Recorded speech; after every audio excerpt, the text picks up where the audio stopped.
Land grab. Republican Utah Congressman Rob Bishop claims that 13 million acres, maybe even more, all throughout the West are at stake. And he says he has documents from the Department of Interior to prove it.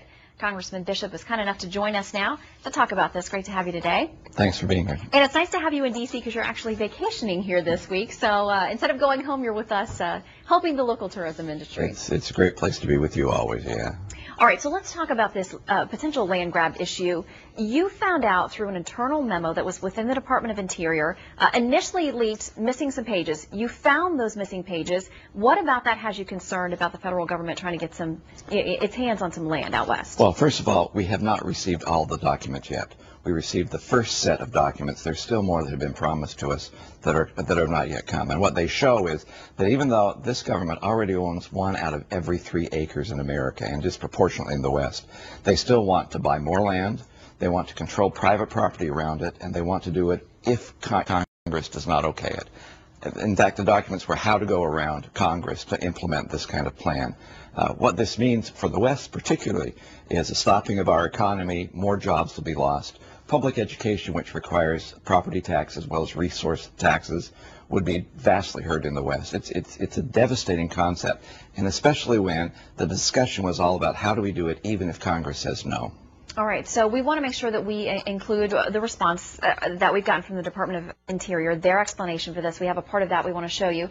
They say the preliminary internal discussion draft, referring to this memo, reflects some brainstorming discussions within BLM, the Bureau of Land Management, but no decisions have been made about which areas, if any, might merit more serious review and consideration. They say they're trying to be wise stewards of the land. Is that a good enough explanation for you? No, because even though it may be brainstorming sessions, it still tells me what they're planning on doing, and they have implemented those along the way.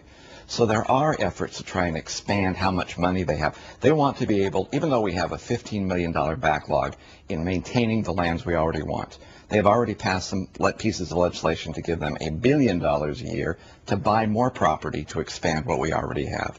So I have seen elements of what those brainstorming sessions are in bits and pieces as they become coming through, and it still shows the same mindset. They want to cap more land, they want to control more land, they are willing to go after private property, and I'm sorry, this is devastating to the economy of the West. How worried should the average American be about this, who may not understand these internal documents and how much is in play? Why should they be worried about the fact that behind closed doors the feds may be planning something like this? I am worried because it's a different concept than has ever gone before, especially when they start talking about how they're going to do it, whether Congress goes along with them or not.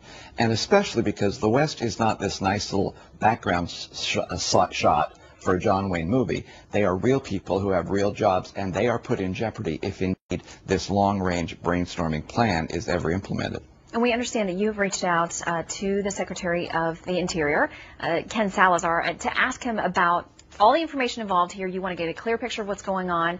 Have you gotten a response yet? Well, in bits and pieces, like you said, the first set of pages, which said what they might use with the Antiquities Act to create new monuments, was leaked to us. They have now given us the first 14 pages that was in front of that. They haven't given us the stuff that was after that. So we have found out what the Bureau of Land Management was talking about. We haven't found out what Park Service or Fish and Wildlife or Bureau of Rec or even the Forest Service was involved in any of their discussions. So there's a lot more that's out there, and we'd like it to be public. We'd like to be transparent. Yeah, transparency, a big buzzword with this administration. So we would love for you to keep us updated about this, something that impacts millions of Americans. As you get more information, we'd love to hear back from you. We will do that. Congressman, thank you. Well, imagine